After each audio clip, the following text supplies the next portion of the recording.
Sure. I am a mom of two wonderful children. I have a wonderful husband. I live in Epsom, New Hampshire, and I have been doing workers' comp for over 17 years now. I really like making a difference in the lives of the people that are injured on the job. I like encouraging employers to talk about light duty, and I'm very enthusiastic about my career, and I enjoy it still to this day. That's great. Okay, can you tell me a little bit about your past work experience? Sure. I have, as I mentioned, have done workers' comp for 17 years.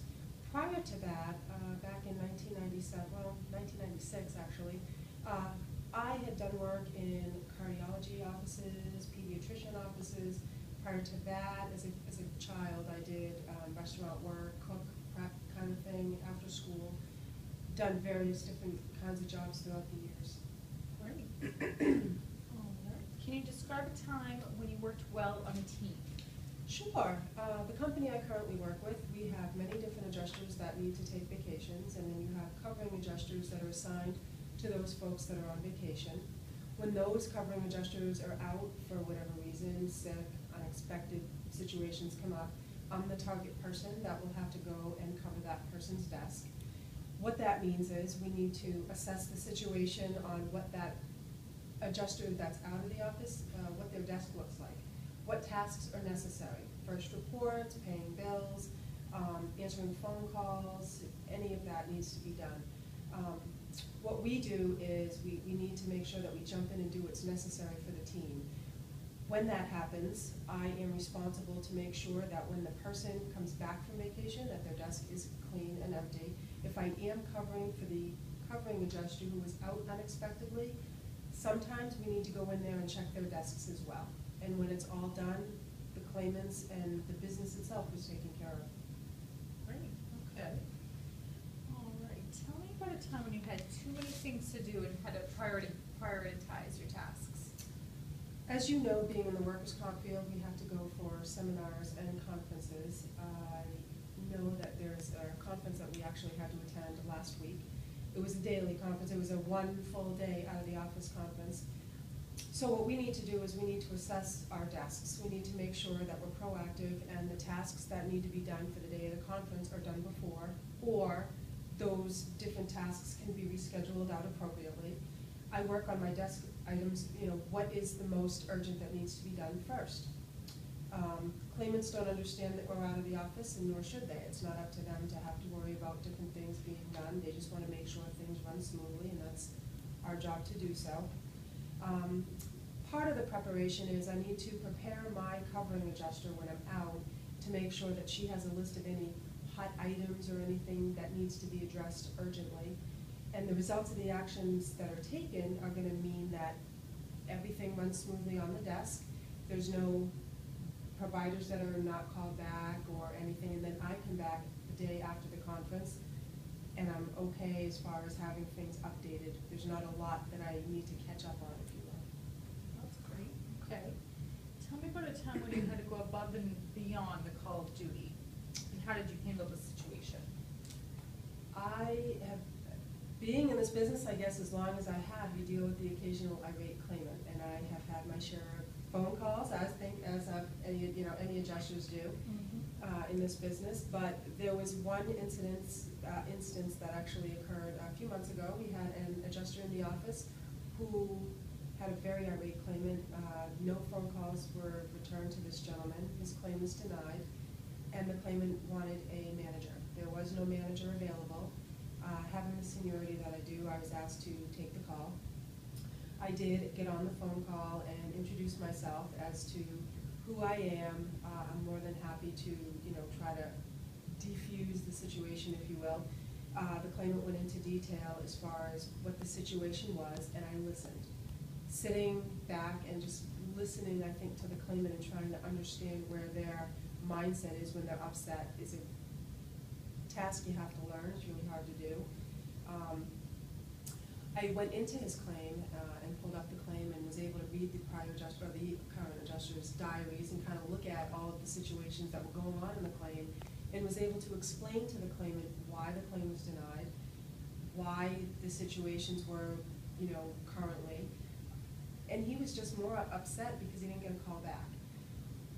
After I calmed him down a bit, I did talk to the manager the next day and suggested that we come up with a team effort to try to have a phone etiquette training of some sort to try to alleviate any of these issues from happening again. And it worked out wonderful. We had some trainings, and it has not arisen since, which is good. We don't want to upset claimants if we can avoid it. Right, tell me about a time when you worked effectively under pressure. While handling different claims in various jurisdictions, we deal with COLA, cost of living adjustments, and we need to be sure that we're kept updated on any changes in the particular laws that we do. Some of the states that I handle have cost of living adjustments July 1, others have it September 1. So what I need to do is I need to review every open claim, and I need to make sure that claimants are getting paid the right amount. Printing a claims list is what I need to physically do to make sure that I can go through each and every claim and making sure that they're getting paid the right comp rate. If there's an adjustment, I need to go into the file and calculate such and then issue the claimant the actual check. After evaluating each claim to see whether or not they're entitled to COLA, it's a challenge, but it puts me at ease as well as the claimants know that they're getting paid the right amount.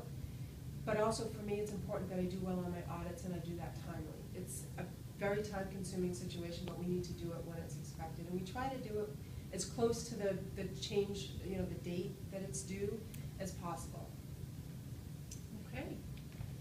And if you can give me an example of a time when you showed initiative. That's an interesting question. I think for initiative, I have dealt with, I don't know how many claims over the years, but when we try to get a settlement done, it's important. Knowing when to settle is important. I had a claim once where we had a gentleman that did hurt his back. It was a serious injury, but the medicals really couldn't confirm that it was a causally related injury. The claimant and I spoke on and off. He was not represented. And what we did was we reviewed the information together. So when I got the medical information here, I called the claimant. We reviewed the file together. We went over some of the information that we had, and I asked if there was any missing information. The claimant said no. At that point, we looked at the overall assessment of the situation as far as what is the likelihood that he's going to win if I deny the claim, what is the compromisation that should take place if we try to settle the claim. We did end up settling the claim to avoid litigation. The claimant knew that he didn't have enough medical evidence to warrant that we accept the claim, but we also knew that if we argued it, we'd be paying litigation costs. So coming up in a compromisation of trying to settle the problematic claim at that point was the best resolution for all parties. Great, okay. Well, I think that pretty much sums everything up. Is there anything else you would like us to know about you? I take my career very seriously. I take my claims and handle my claims just like my own personal checkbook. I don't want to spend money frivolously, pay attention to nurse case managers, modalities and treatments that the claimants use, and communicate and teamwork has to occur. I think of myself as very trustworthy, dependable. I don't call out sick. I take vacations, when it's time and appropriate. At least that's what I try to convince myself to do. But I do take a lot of pride in my work, and again, I love my career, and I really am very serious about it. So, Great. Yeah. Great. Okay. Would you mind if I asked you a few questions? Of course not. Okay. Please. Just a few. Sure. How many employees does your company have right now? Roughly about 125 or so. Okay. And if this position does work out, I know per the application process, the jurisdictions that it would cover, who would I report to? You would report to the manager. You would have a manager on your team, so you would report directly to that person in your department. Okay. And any idea when a decision will be made? Well, we're just going to wrap up. We have a couple more interviews, and then I would say you'd probably hear by the end of the week. Oh, okay, great. Well, thank you again for your time today. I know it's time consuming with your busy schedule, but I do appreciate it. Very welcome. Thank you. You're very welcome. Thank you for coming in.